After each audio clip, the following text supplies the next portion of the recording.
Hello India, welcome to Indian AI Production. Machine learning end to end project till deployment part number 9 में हम discuss करने वाले हैं data pre processing. Part number 8 में भी हमने डेटा प्री प्रोसेसिंग के ऊपर ही बात किया था। तो आज के इस पार्ट नंबर 8 में हम बात करने वाले हैं basically get the statistical information of numerical feature. Last part में हमने देखा था data integration, get the brief information of data. तो चलो जुपिटर के ऊपर हम जंप करते हैं। तो यहाँ पर हमने क्या किया था, हमने भाई numerical feature, categorical feature and object feature को हमने यहाँ से ले लिया था। अब हमें क्या करना है, तो आपको बताना चाहूंगा जो हमारे पास फीचर है, टोटल कितने फीचर है। टोटल यहाँ पर हमारे पास 26 फीचर है और ये हमारे पास टोटल 12 फीचर है। तो कितने हो गए, 38 फीचर हमारे पास है जो न्यूमेरिकल फॉर्मेट में। हाँ, हालांकि उसमें जो कुछ इंटीजर है और कुछ फ्लोट है, बट वो दोनों न्यूमेरिकल फीचर है।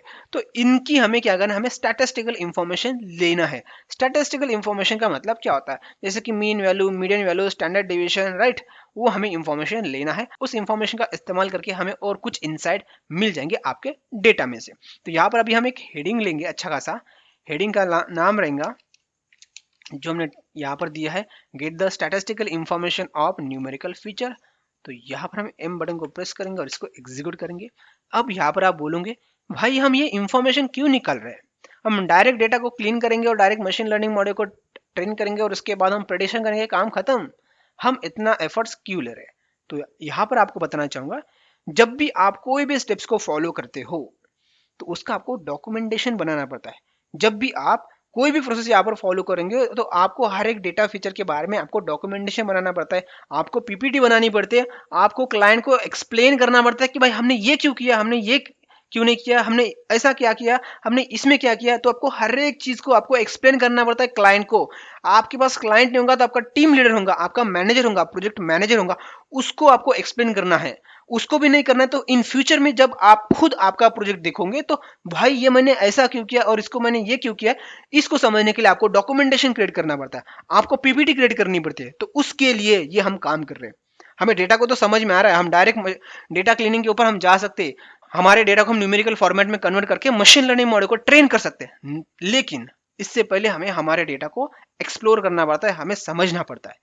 तो यहाँ पर जब भी आप कंपनी में काम करते हो तो जैसे कि आपको बताना चाहूंगा, कंपनी में मोस्ट ऑफ द केस में आपके पास एक कॉन्फ्रेंस पेज बनाना पड़ता है। कॉन्फ्रेंस पेज क्या है, जैसे कि आप वर्ड डॉक्यूमेंट बनाते हो एमएस ऑफिस का इस्तेमाल करके, तो उसी तरीके से ऑनलाइन आपको एक प्लेटफॉर्म मिलता है जो रहता है कॉन्फ्रेंस पेज। तो यहाँ पर ढेर सारी फैसिलिटी रहती है, आपकी पूरी की पूरी टीम उस कॉन्फ्रेंस में कनेक्ट रहती है। तो कुछ भी आप फाइल में चेंजेस करते हो तो आपके टीम को पता चलता है। आप कोई थोड़ी सी भी लाइन को आप चेंज करते हो, आपको किसी को टैग करना है उस पर्टिकुलर पैराग्राफ के लिए या कोई हेडिंग के लिए, तो आप ढेर सारे काम कर सकते हो। आपको अभी मैं बताऊंगा तो समझ में नहीं आएगा, बट इंडस्ट्री में जाऊंगा तो आपको समझ में आएगा। आपको कॉन्फ्रेंस पेज का इस्तेमाल करना पड़ता है, आपको बीट बकेट का इस्तेमाल करना पड़ता है, आपको जीरा का इस्तेमाल करना पड़ता है, राइट। और आप बोलेंगे भाई अदरक का भी इस्तेमाल करना पड़ता है, तो भाई ऐसा नहीं है, सिर्फ जीरा का आपको इस्तेमाल करना पड़ेगा, राइट। तो ऐसे बहुत सारे सॉफ्टवेयर रहते हैं, तो उसके ऊपर आपको ये अपडेट करना पड़ता है। तो इसके लिए हम ये पूरी की पूरी कहानी कंटिन्यू करने वाले। तो यहाँ पर चलो यार, हम हमारे टॉपिक के ऊपर आते हैं। तो अभी हमें न्यूमेरिकल इंफॉर्मेशन की, हमें न्यूमेरिकल फीचर की हमें स्टैटिस्टिकल इंफॉर्मेशन निकालनी है। तो हमारे पास यहाँ पर भी एक सिंपल फंक्शन है जो मैं ब्रीफ इंफॉर्मेशन दे देंगे। तो उसका नाम है डेटा फ्रेम डॉट, यहाँ पर आपको लेना है डिस्क्राइब। क्या करना है, describe at simple, as simple. चलो इसको एग्जीक्यूट करेंगे तो यहाँ पर ये अपने आप समझ लेता है कि भाई हमारे पास कितने फीचर, न्यूमेरिकल फीचर है। तो देखो इसने अपने आप न्यूमेरिकल फीचर समझ लिया, ये 12 फीचर है और उसके बाद ये 26 फीचर है। तो सारे फीचर की यहाँ पर हमें न्यूमेरिकल इंफॉर्मेशन मिल चुके हैं। आप उनको आप काउंट कर लोगे तो आपको, जस्ट मैं इसको डॉट शेप ले लेता हूँ तो आपको समझ में आएगा। डॉट शेप, क्योंकि इसने भी हमें डेटा फ्रेम ही दिया है भाई। तो देखो यहाँ पर हमारे पास कितने फीचर की इंफॉर्मेशन मिल चुके हैं, कॉलम कितने हैं, 38 कॉलम, 38। और यहाँ पर हमने 12 प्लस 30 26 किया था, तो यहाँ पर भी हमारे पास 38 कॉलम आ चुके हैं। तो यहाँ पर 38 फीचर की इंफॉर्मेशन यहाँ पर हमें मिल चुकी है। और ये 8 क्या है, 8 ये भाई रोज है। अब आपको मैं वन बाय वन एक्सप्लेन करूंगा, ध्यान देके आपको समझना है। सबसे पहले आईडी को हम देखते हैं। आईडी में यहाँ पर आपको मिलेगा काउंट, मीन वैल्यू, एसटीडी मतलब होता है standard deviation, minimum value, 25% value, 50% value, 75% value and maximum value, maximum value, right. और ये जैसे आईडी के लिए है तो सेम ये एमएस सब क्लास के लिए भी सेम यहाँ पर स्टैटिस्टिकल इंफॉर्मेशन है। ये लॉट फ्रंटेज के लिए भी सेम इंफॉर्मेशन है, लॉट एरिया के लिए भी ये सेम इंफॉर्मेशन है, राइट। तो आई होप आपको ये समझ में आ चुका है। ये डिस्क्राइब भी एक डेटा फ्रेम ही आपको रिटर्न करता है। ओके, अब आपको यहाँ पर क्या समझना है, ये काउंट का मतलब क्या होता है। काउंट का मतलब होता है कि भाई कितनी एंट्रीज हमारे पास, कितनी एंट्रीज है, मतलब ये नॉन नल रहती है, नल वैल्यू को यहाँ पर इंक्लूड नहीं किया जाता है। काउंट में नल वैल्यू को इंक्लूड नहीं किया जाता है। बेसिकली डिस्क्राइब फंक्शन क्या करता है, जहां पर नल वैल्यू उसको निकाल देता है और जो प्योर वैल्यू अवेलेबल है, नॉन नल वैल्यू अवेलेबल है, उसको ही कंसिडर करता है स्टैटिस्टिकल इंफॉर्मेशन एक्सट्रैक्ट करने के लिए। तो यहाँ पर आपको ये जानकारी दी गई है 2919, ये नॉन नल वैल्यू मतलब ये काउंट है, इतनी हमारे पास वैल्यू अवेलेबल है। ओके, नेक्स्ट इस वैल्यू में इस कॉलम में जितने भी वैल्यू अवेलेबल उसका मीन वैल्यू लिया है, उसके बाद स्टैंडर्ड डिवीजन लिया है, उसके बाद मिनिमम वैल्यू। इस कॉलम में आईडी कॉलम में सबसे मिनिमम वैल्यू क्या है, तो बेसिकली यार ये आईडी था हमारे पास, आईडी था। तो आईडी में 1 से लेकर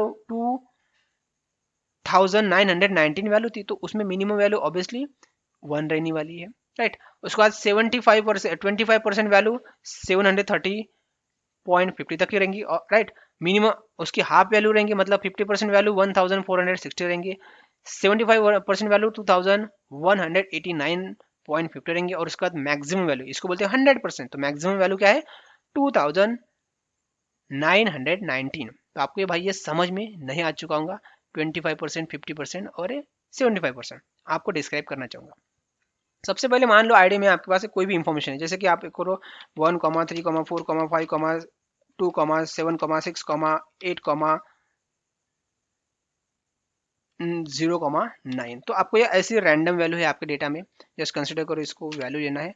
अब यहाँ पर आपको 25% वैल्यू, 50% वैल्यू, 75% वैल्यू निकालना है, तो ये इसका मतलब क्या होता है। तो सबसे पहले इस वैल्यू को असेंडिंग ऑर्डर में कन्वर्ट किया जाता है। तो असेंडिंग ऑर्डर में क्या रहेगा, यहाँ पर इसको हम असेंडिंग ऑर्डर में कन्वर्ट करेंगे, तो 1, 2, 3, 4, 5, 6, 7, 8, 9, और शुरुआत में आएगा ये 0, राइट। अब यहाँ पर 25% का मतलब क्या होता है, 25% का मतलब होता है कि भाई 25% और ये 50% और यहाँ पर है 75%, और यहाँ पर आपको 100% भी बोल सकते हो, या आप मैक्सिमम भी बोल सकते हो, या आप मैक्सिमम वैल्यू भी बोल सकते हो। और आप भाई बोलेंगे 0% क्या है, तो 0% भाई ये है 0%, 0% बोल सकते हो क्या, नहीं ये 1% होगा 1%, और इसको आप मिनिमम वैल्यू भी बोल सकते हो। ओके, तो इसमें सबसे पहले मिनिमम वैल्यू क्या है भाई, मिनिमम वैल्यू 0 है, इसको बोलेंगे 1% वैल्यू 0 है। नेक्स्ट 25 मैक्सिमम हम पकड़ लेते हैं, मैक्सिमम वैल्यू इसमें क्या है, मैक्सिमम वैल्यू है भाई 9, तो यहाँ पर हम लेंगे 9 और उसको बोलेंगे 100%, सिंपल। अब आप बोलेंगे भाई 25% का मतलब क्या होता है, कि भाई इसमें सबसे पहले हम क्या करेंगे 50% और 50% हम डिवाइड कर लेंगे, तो 0 से लेकर ये भाई ये 50% वैल्यू है कि नहीं है, कि नहीं है, नहीं है। 0 से लेकर 4 तक वैल्यू है 50% है, राइट। तो यहाँ पर मैं एक बड़ा बार ले लेता हूँ आपको समझाने के लिए, डिस्क्राइब करने के लिए। और ये हमारे पास ये 50% वैल्यू है, और ये 50% की नीचे वैल्यू है, राइट। तो यहाँ पर भी हमारे पास 25% वैल्यू क्या है, 25% वैल्यू, तो 25% वैल्यू यहाँ पर आएंगे भाई, ये आएगा, ये 2 है ना, ये 2 को हम डिस्ट्रीब्यूट करेंगे, तो यहाँ पर आएगा भाई 2.5 आएगा, राइट, 2.5 आएगा, ये बीच वैल्यू हम इसको स्प्लिट करेंगे। तो यहाँ पर बोलेंगे भाई 2.5 की जो बीच की वैल्यू है उसको बोल दिया जाएगा भाई 25%। तो 25% में जो वैल्यू आएंगे वो आएंगे 2.5, एज सिंपल। अब 50% में क्या आएगा, 50% में भाई 50% में क्या आएगा, 50% में आएगा भाई 4 + 5, ये आएगा आपका 4.5, 4.5 आएगा। और 75% में वैल्यू क्या आएंगी, यहाँ पर आएंगी 75% वैल्यू, तो यहाँ पर बोल दिया जाएगा भाई 7.5। आई होप आपको समझ में आ चुका है कि भाई यहाँ पर बोल दिया जाएगा कि भाई 25% जो वैल्यू है वो लेस देन 2.5 से नीचे है, 25% वैल्यू लेस देन 2.5 के नीचे है। और बोलेंगे भाई 55% जो वैल्यू है वो कौन से वैल्यू के नीचे है, तो हमारे पास है 55% वैल्यू 4.5 के नीचे हमारे पास 55% वैल्यू है। तो यहाँ पर 55% वैल्यू हमारे पास 2, 1, 3, 0, 1.5, 3.5, लेकिन वो 4.5 के नीचे ही रहेंगे 25% वैल्यू। इससे आपको समझ में आ जाएगा। अब आप बोलेंगे भाई 75% वैल्यू क्या है। 75% का वैल्यू का मतलब ये होता है कि हमारे डेटा फ्रेम में जो 75% वैल्यू है वो 7.5 के नीचे ही है। तो 1, 2, 3, 4, 5, 7, 7.3, 7.4, 7.5 इसके नीचे ही वैल्यू रहेंगे 75% वैल्यू, राइट। उसके बाद मैक्सिमम वैल्यू क्या है, मैक्सिमम वैल्यू है 9। तो वो मैक्सिमम वैल्यू हमारे पास जितने भी वैल्यू अवेलेबल रहेंगी वो इसके नीचे ही रहेंगी, एज सिंपल। अब आप बोलोगे भाई हमारे पास 75% से लेकर 9%, 100% में कौन सी वैल्यू है, तो 7.5 से लेकर 9 के बीच में वैल्यू हमारे पास रहेंगे। इसमें मतलब 8, 9, 8 रहेगा, 8.5, 7.7, 7.8, लेकिन 7.4 नहीं रहेंगे। तो ये हो गया भाई परसेंटेज। आपको समझ में आ चुका होगा भाई, मैंने एक्सप्लेन किया है। अभी आपको ये रॉ डेटा है, रॉ डेटा में लेता हूँ, ये सॉर्ट किया है, सॉर्ट, ओके, और ये आपको परसेंटेज आ चुका है, distribution of data in percentage. Okay, तो ये आपको समझ में आ चुका होगा। नहीं समझ में आ चुका है तो भाई मैंने जो बताया है उसको एक बार रिवाइज करो, थोड़ा समझो, परखो, आपको समझ में आ जाएगा। इसको मैं रॉ करके ले लेता हूँ। ओके, तो यहाँ पर आपको मैंने सिंपल एग्जांपल दिया है। अब आपको ये दिखना है। अब एमएस क्लास में आपको देखना है, एमएस क्लास में कितना डेटा सेट है, टोटल वैल्यू कितनी अवेलेबल है, 2919, राइट। अब इसमें मिनिमम मीन वैल्यू क्या है, मीन वैल्यू क्या है, ये 57.13%। आई होप आपको इसका फॉर्मूला पता होगा।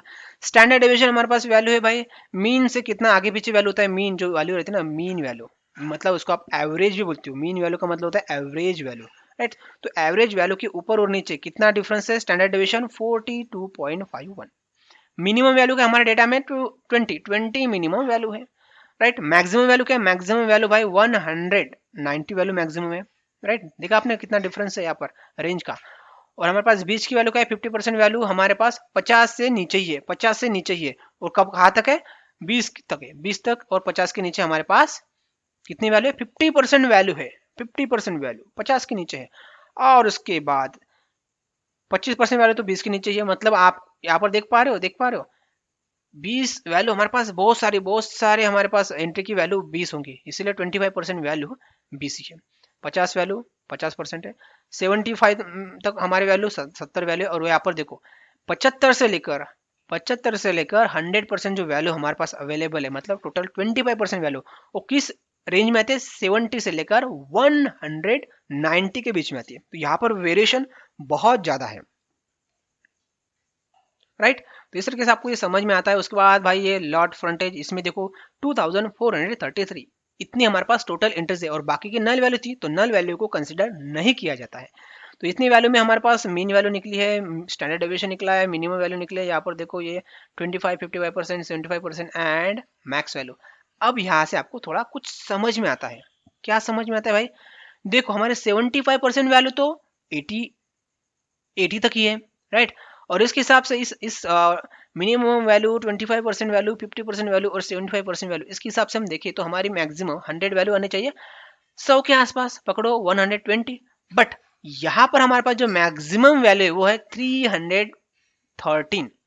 इसका मतलब ये होता है, इससे हमें कुछ आइडिया आते हैं कि भाई हमारे डेटा में आउटलायर्स है, हमारे डेटा में आउटलायर्स है। आई होप आपको ये समझ में आ चुका होगा, राइट। इसी तरीके से आप यहाँ पर आप आगे बढ़ोगे, यहाँ पर आप थोड़ा 75% वैल्यू देखो। यहाँ पर देखो हमारे पास 75% तक वैल्यू जो है वो 730 तक है। बट मैक्सिमम वैल्यू आप देख पा रहे 5644, ये हमारे पास मैक्सिमम वैल्यू है। तो हो सकता है भाई ये बेसमेंट फिट में ये जो वैल्यू है ये आउटलायर हो सकती है, राइट। नेक्स्ट हम यहाँ की बात करते हैं। यहाँ पर देखो हमारे पास मिनिमम वैल्यू 0 है, 25% वैल्यू भी 0 है, 75% वैल्यू भी 0, 75% वैल्यू भी 0 है। तो यहाँ पर हमारे पास मैक्सिमम वैल्यू 0 है। बस 75 से लेकर 100 के बीच में जो हमारे पास वैल्यू है वो है 1526। तो इससे हमारे पास समझ में आता है कि भाई हमारे पास ये जो रेंज है वो बहुत डिफरेंट रेंज है। स्टैंडर्ड डिवीजन भी आप देख सकते हो, कितना स्टैंडर्ड डिवीजन है यहाँ पर आप देख सकते हो। तो यहाँ पर भी हमारे पास बहुत सारे आउटलायर हो सकते हैं। इस डेटा से आपको समझ में आ रहा है, राइट। इसी तरीके से आप सबको भाई आप समझोगे तो आप यहाँ पर देखो लो क्वालिटी फिटनेस, इसमें भी आप देख सकते हो आउटलायर होने की संभावना ज़्यादा है, राइट। तो इस तरीके से आप देखो आपको समझ में आ जाएगा। और यहाँ पर आप आगे चलोगे तो हर एक डेटा को आपको खुद समझना पड़ेगा। यहाँ पर भी देखो, यहाँ पर भी वैल्यू बहुत तगड़ी है, यहाँ पर भी वैल्यू 17,000 है और बाकी 75% से वैल्यू जीरो ही है, राइट। तो इसको आपको समझना पड़ेगा। अब यहाँ पर मेन हमारा जो फीचर है वो है सेल प्राइस। मेन हमारा फीचर कौन सा है? Sale price.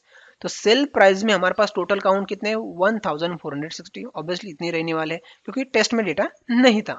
इसमें मिनिमम वैल्यू कितनी भाई? सॉरी, इसमें मीन वैल्यू है 8,80,921.19। तो ये हमारी मीन वैल्यू है, राइट।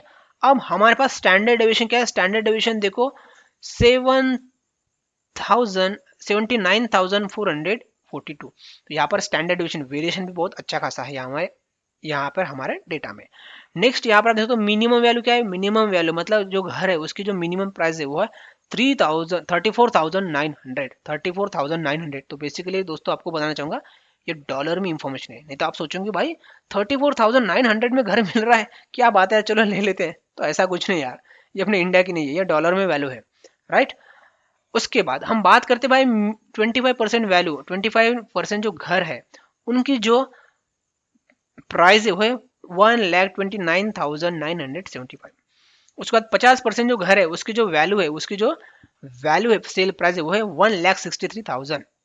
उसके बाद 75% जो घर है उनकी जो प्राइस वैल्यू है वो मैक्सिमम वैल्यू 2,14,000। अब यहाँ पर आपको देखना है 75 से लेकर 100 के बीच में जो मैक्सिमम जो घर की प्राइस है वो है 7,55,000।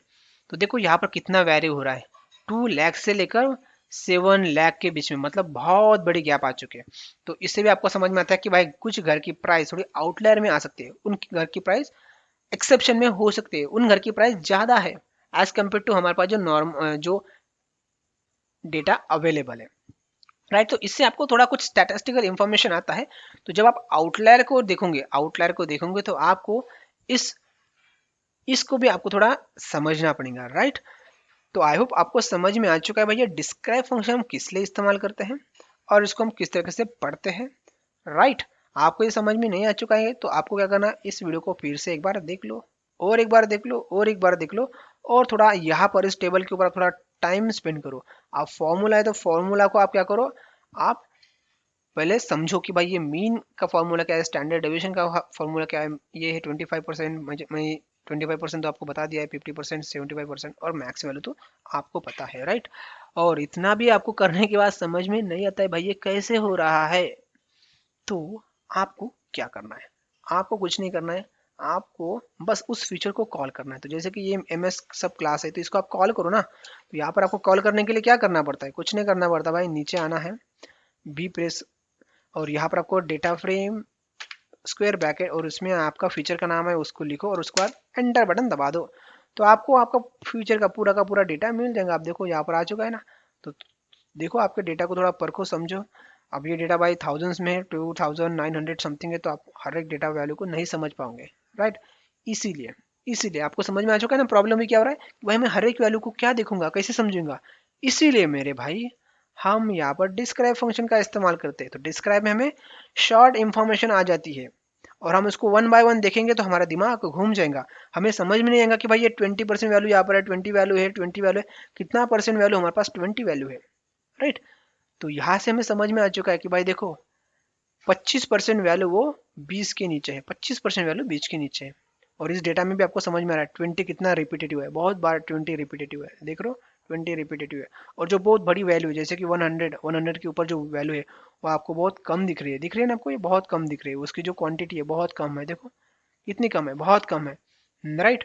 तो ये आती है भाई मैक्सिमम वैल्यू, जो आपको ऊपर बताना चाहूंगा यहाँ पर, किधर, यहाँ पर देखो 70 से लेकर 190 की जो वैल्यू है वो हमारे पास बहुत कम है। इससे आपको समझ में आ रहा है 25% वैल्यू, बट वो 70 नहीं यार, 100 के ऊपर हमारे पास जो वैल्यू है वो 100 के 190 ही ज़्यादा वैल्यू है। देखो यहाँ पर आपको दिखा मिलेगा 160, 100, 190 और नीचे होंगे 190, 160, 160, 120, राइट। तो यहाँ पर आपको वैल्यू देखना है वो 190 इसके इर्द गिर्द घूमती है। तो इस तरीके से आपको ये समझ में आ रहा है। एक बार तो आपको समझ में नहीं आएगा, आपके दिमाग के ऊपर भी जा सकता है, क्योंकि हमने उसको अप्लाई नहीं किया। जब तक हम अप्लाई नहीं करेंगे इस स्ट्रैटेजी यहाँ पर जो इन्फॉर्मेशन दी है, तब तक आपको कुछ समझ में नहीं आएगा, राइट। अब आप बोलोगे इसको अप्लाई कैसे करते हैं, इसको अप्लाई कैसे करते हैं, तो आपको सिंपल लैंग्वेज में बताना चाहूंगा। जैसे कि यहाँ पर हमारे पास ये फीचर है, देखा आपने ये फीचर। इस फीचर में हमें समझ में आ रहा है कि भाई हमारे पास 150 के आसपास जो फीचर है उसकी नन वैल्यू प्रेजेंट है, क्योंकि हमारे पास टोटल वैल्यू कितनी है 2919 वैल्यू हमारे पास है, बट उसमें से हमें इतनी वैल्यू नॉमिनल है। तो इसमें जहां पर मिसिंग वैल्यू, उस मिसिंग वैल्यू की जगह पे हमें कोई तो वैल्यू डालनी पड़ेगी। डालनी पड़ेंगी कि नहीं पड़ेंगे, बिल्कुल हमें डालनी पड़ेंगे। अब उस जगह पे हमें वैल्यू डालना है, तो हमें कौन सी वैल्यू डालना पड़ेगा। तो जैसे कि यहाँ पर आप देखोगे 75% से जो नीचे वैल्यू है, राइट, 50% से नीचे जो वैल्यू वो तो जीरो ही है भाई। 50 से लेकर 75% के बीच में वैल्यू है 164, और इसके ऊपर जो हमारे पास वैल्यू मैक्सिमम वैल्यू है वो है 1600। तो इस जगह पर हमें वैल्यू कौन सी डालनी पड़ेगी, मीन डालनी पड़ेगी। क्या ये मीन सही रहेगा तरीका? देखो मीन वैल्यू डालेंगे तो भाई मीन मतलब होता है एवरेज वैल्यू, सेंटर वैल्यू। तो सेंटर वैल्यू आ जाएंगी यहाँ पर 50 तक हमें आनी चाहिए थी 120। तो मीन वैल्यू क्या इस जगह पे काम करेंगी? बिल्कुल नहीं। देखो ये वैल्यू बहुत बड़ी है, राइट। तो यहाँ पर हमें सोचना पड़ेगा कि भाई हमें वैल्यू कौन सी डालनी पड़ेगी। हम मीन तो नहीं डाल सकते यहाँ पर। इस डेटा को हम समझेंगे इतनी वैल्यू को, तो मीन वैल्यू यहाँ पर गलत रहेंगी, राइट। तो इसीलिए भाई ये हमें इम्पोर्टेंट, इसलिए हमें इसको डिस्क्राइब करना पड़ता है, राइट। तो जब हम मिसिंग वैल्यू के ऊपर हम काम करेंगे तो इसको हमें फॉलो करना पड़ेगा, हमें अच्छी खासी एक्यूरेसी लानी है। तो नहीं तो हम जनरल फॉर्मूला लगा देंगे जहाँ पर मिसिंग वैल्यू, तो भाई ये मीन वैल्यू डाल दो, राइट। तो आई होप आपको डिस्क्राइब ये फंक्शन किस तरीके से काम करता है, उसको हमारे डेटा को किस तरीके से डिस्क्राइब करते हैं, ये आपको समझ में आ चुका होगा। हो सकता है थोड़ा आपके दिमाग से ऊपर भी गया होगा, बट जब हम उसको इम्प्लीमेंट करेंगे तो आपको उतनी दिक्कत नहीं आएंगे। इतना तो समझ में आ चुका होगा ना यार, मैक्सिमम वैल्यू हमें मिलती है, मीन वैल्यू मिलती है, मिनिमम वैल्यू मिलती है हमारे फीचर में, राइट। इतना तो आपको समझ में आ चुका होगा। और हर एक फीचर की हम ये मीन मैक्सिमम वैल्यू निकालेंगे तो हमें कोई सेपरेट फंक्शन लगाना पड़ेगा, बट ये एकदम सिंपल फंक्शन है, हमें सबकी वैल्यू दे देता है। इतना आपको समझ में आ चुका है। बस इतना आप क्या करना, आप जब कंपनी में आप कॉन्फ्रेंस पेज बनाओगे, रिपोर्ट बनाओगे ना आपके प्रोजेक्ट की, तो आपको ये पूरा का पूरा टेबल कॉपी पेस्ट करना पड़ेगा, राइट। तो दोस्तों मैंने आपको समझा दिया कि भाई डिस्क्राइब फंक्शन किस तरीके से काम करता है, और हमारे हाउस प्राइस प्रेडिक्शन जो प्रोजेक्ट है उसका जो हमारे पास डेटा है उसका न्यूमेरिकल डेटा हमने डिस्क्राइब कर लिया है। तो आगे आने वाले पार्ट में हम क्या करेंगे, आने वाले नेक्स्ट पार्ट में हम मिसिंग वैल्यू को फिल करेंगे, यही हमारे नेक्स्ट स्टेप्स होने वाले। बट उससे पहले हमें फाइंड करना पड़ेगा कि भाई हर एक फीचर में कितनी परसेंटेज मिसिंग वैल्यू अवेलेबल है। यहाँ पर तो हमें समझ में आ चुका था ऊपर कि भाई नॉन मिसिंग वैल्यू हमें पता चली थी, लेकिन एग्जैक्ट मिसिंग वैल्यू कितनी ये हमें पता नहीं था। तो उसको हम आगे चल के देखेंगे, और जो फीचर की मैक्सिमम वैल्यू मिसिंग है उसको हम ड्रॉप करेंगे, और जिस जिस फीचर में मिसिंग वैल्यू कम है उसमें हम क्या करेंगे, मिसिंग वैल्यू को इंप्यूट करेंगे। बट कौन सी वैल्यू इंप्यूट करना है इसको भी हमें समझना पड़ेगा, तो उसके लिए हम क्या करेंगे, पार्ट 10 में डिस्कस करेंगे। तो चलो दोस्तों इस ट्यूटोरियल को हम ये पे एंड करते हैं, मिलेंगे हम नेक्स्ट ट्यूटोरियल में। तब तक के लिए सीखते सिखाते कुछ इंप्लीमेंट करते रहो। धन्यवाद।